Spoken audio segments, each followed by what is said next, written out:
I recently got the news of my appraisal and I'm not happy with that. Like, not at all. I'm sorry. I was expecting at least like a 50% appraisal, and I know it sounds outrageous and ridiculous, but I don't think there's any harm in just expecting what you think you deserve. And I think I deserve that 50% hike because the only thing I've been doing right now is just my job. I have no life outside work right now. I'm a loser like that. Like, I have no social life. I don't have dinners or events to attend to. I don't need to go to other places to meet people because I have no people in my life. The only people I know and the only friends I have, I live with them, so I don't even step out to meet people anymore. I know I'm a loser. It's intentional. I've intentionally chosen to be this loser because I feel someday though I'll have to get serious about job na. Like, I can't just keep on just smooth sailing through my job without ever having to take it seriously, and I never took it seriously.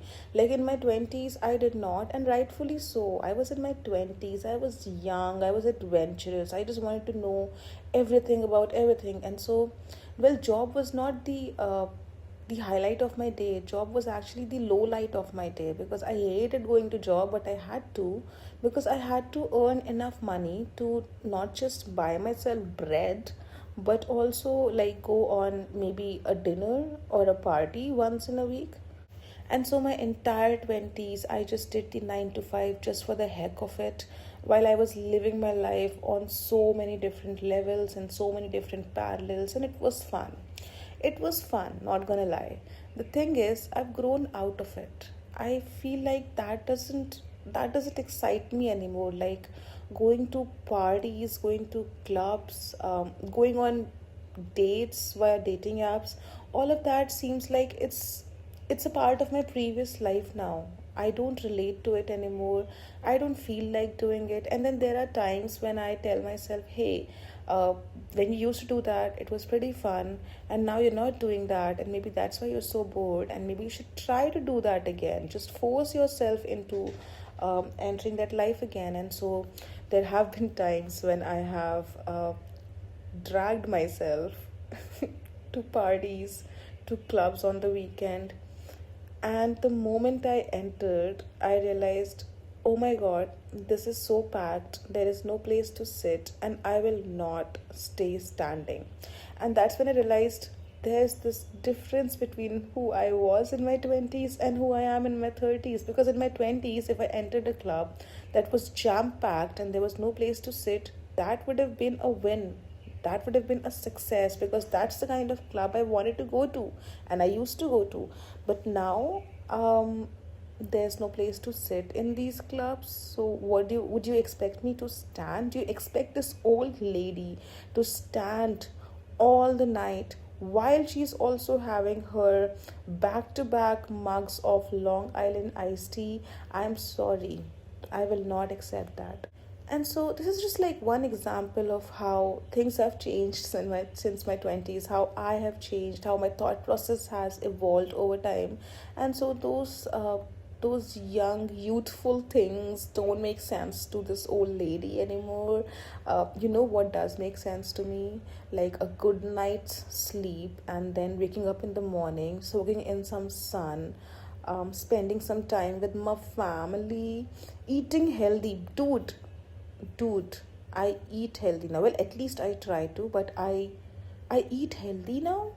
Like, there was this other day when I realized that okay, there has been a lot of ordering on Zomato that has been going on for a while.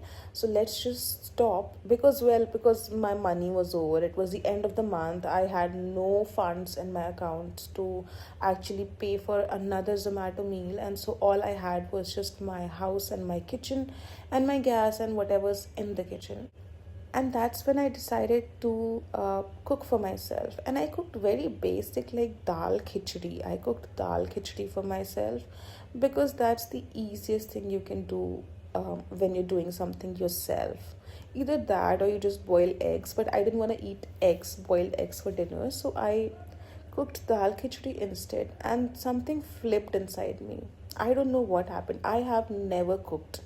I have never cooked in my life. The like my fam was like, oh, this girl is kind of good at studies, so let's let her focus on her studies and let's not make her learn cooking or do cooking in the house. So I never cooked in my house. There was a brief time of around 3 4 months when I was kind of stranded alone in Mumbai during COVID, and I had no house help. There were no order deliveries happening, and so I had to learn how to cook. And so I had to call my mom. On the phone, she used to tell me how to make whatever that needs to be made, but I did that, and then I never cooked after that again. It's been 6 years and I have not cooked. And I think I actively try to avoid cooking so much. I actually never want to learn cooking or do cooking in my life ever.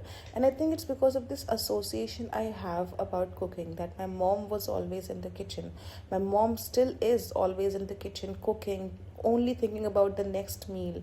While having breakfast, she has to think about what she's going to cook for lunch, and same for lunch, she has to think about what she's going to cook for dinner. And it made me feel like I associated cooking with being very weak, because my mom went through a ton of shit, like she shouldn't have, but she had to go through that. And because of that, I always felt like I'll never grow up to be my mom. As much as I love her, as much as I adore her cuteness and innocence, I would never grow up to be my mom. I'll never be as innocent as my mom has been, because life hasn't been fair to her. Life has been actually pretty rough on her, and there was no empathy towards her, and she was still in the kitchen every day cooking 3 meals for the entire family, like the entire joint family, even though she was going through all of this shit herself. And I realized I'll never learn cooking. But that was that. And now that, well, it's been a month of me just going down the spiral of psychology and trying to understand how our brains work and how the unconscious works and how repressed emotions and thoughts work. I've been doing some work on my own self, in the sense that whenever I feel something, I just kind of take a step back and detach from that whole event or in situation, and then I look at it from like an outside point of view about what is causing me to feel these emotions, what exactly has triggered me, and blah blah blah blah. And I've been practicing that for like almost a month now, and it's been going well. But I did that with the whole cooking thing, where I actually sat down and I wondered, why do I not cook? I'm spending like half my salary on ordered food that tastes horrible. I'm not even kidding, because I'm ordering every day. So I go for like the economical restaurants. I don't want to say cheap because I don't go for cheap, but the more economic restaurants where I can get a meal for like 300 to 400 rupees. Because if I want to have a feast, the max budget I have is like 800 900. So for an everyday meal, and you have to order twice, I set my budgets to 300 to 400 per meal. And what was I saying? I basically have been ordering from Zomato all this while, and it's been shitty food. And I hate the fact that I need to go on the Zomato app and scroll through like thousands of restaurants, not knowing what to order. It's so overwhelming ordering food online these days. There's so many options. You wouldn't know what to do with the, like, you have something in mind. Like sometimes I have like, yeah, I'm gonna have a burger today, and then I open Zomato, and then I see all these other restaurants, and then suddenly I'm checking out their menu. I'm looking at what they have to offer. I'm looking at what's highly reordered from this particular restaurant and what's their rating. And then suddenly I've forgotten what I want to eat. And then I spend the next 1 hour just scrolling, just window shopping through restaurants and their menus, imagining myself eating that. And then finally, after an hour, I decide on something and I order it, and I spend 300 to 400 rupees on it. And then it delivers, and I taste it, and I am basically disappointed every day. Every day. Like, what do you mean the food prices in Gurgaon have gone up by 2x in the last 2 years, but the quality of food and the taste has gone to shit? completely shit. I hate the food on Zomato these days. So basically, I just decided to sit down and ask myself, cooking is a basic life skill. It's not something that's forced upon you. It's something that, well, I mean, it is forced upon a lot of women. Thankfully, it was not forced upon me, but it is a basic life skill that I have to learn one day or another. And so I thought, hey, why am I avoiding cooking so hard? And that's when I just took a step back and I tried to understand what do I associate cooking with? Why do I not like it? Why am I trying to avoid it? What's going on? And then I went back into my life. It was this whole roller coaster. And then I realized that, okay, so the reason I am not trying to learn cooking is because I don't want to end up like my mom. And then I realized, but I'm not like my mom. I mean, I'm an adult now. And I did not end up like my mom. Like, as a child, me thinking I don't want to end up like my mom would make sense because I was still a child and life could go either ways.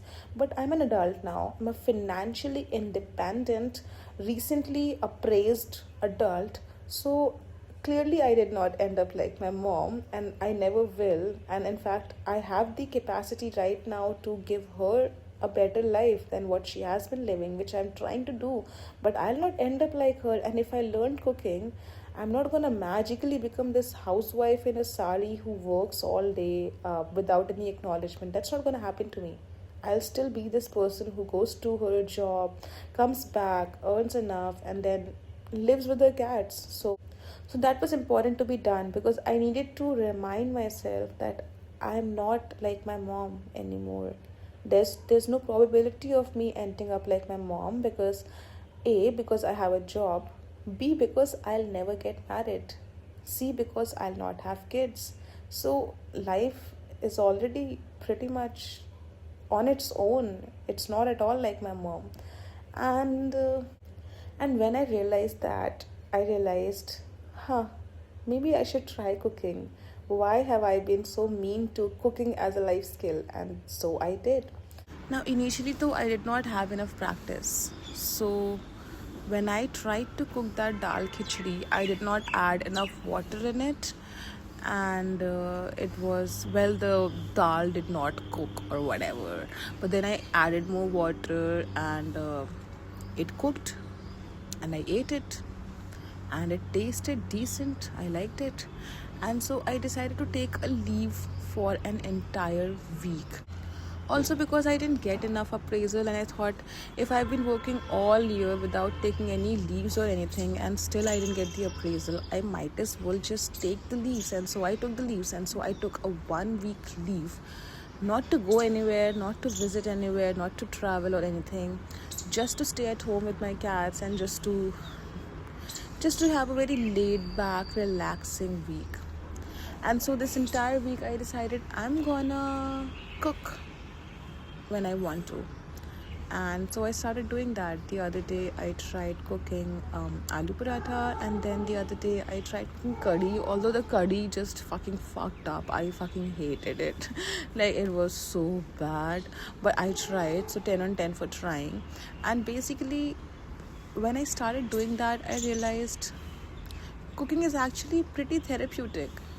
If you're not being forced to do that, cooking can actually be very therapeutic, and I actually enjoyed doing it. But because I have this association in my head that cooking equals weakness, I haven't been trying it, I haven't been doing it. But now I've decided I will be cooking more. I will be doing more of the stuff that I have been associating with my mom, like doing my damn laundry, drying my damn clothes, just basic life stuff, regular life stuff that I've been avoiding all my life, where I've been hiring house help that can help with like my laundry and drying my clothes also, because that's how much I want to avoid household chores. But household chores outside of my mom's association are not that bad. They actually give your day a purpose, right? Like you wake up and you have a couple of things in your mind. Like, okay, I want to cook this today, I want to eat this today, I have to change my bed sheets today, I have to wash my bed sheets today, blah blah. I know cooking and laundry are the only two things I can think about. But there's also cleaning, although I don't do it, Didi does it, but it happens and it makes me happy that okay, the house is clean. What am I saying, dude? What am I saying? I need to just take a step back and assess what I've been talking about. Whew. So right now I'm on my terrace. I'm on my terrace with my two cats, and both of them are lying down belly up in the sun. And I think that's the most precious time of the day. But there's also another precious time of the day actually. It's when I'm sleeping and suddenly I wake up and I realize both my cats have come and cuddled me while I was sleeping, to a point where one of them, the younger one, the tiny kitten, by the way, sometimes I just like smoosh her. I just I just roll over her and she's like under me. She's trying to get out, but she can't. Her feet are trapped under my huge body weight, but she doesn't make a sound. And both of them continue sleeping next to me, cuddling me while I don't even know, I'm not even aware about it. And then I wake up and I realize, oh my god, they thought about coming to cuddle me because they saw me sleeping and thought I'm in a vulnerable position and they want to help. But that's adorable. I think every person should have a cat at least once in their lives, and not one cat because one cat would get bored eventually.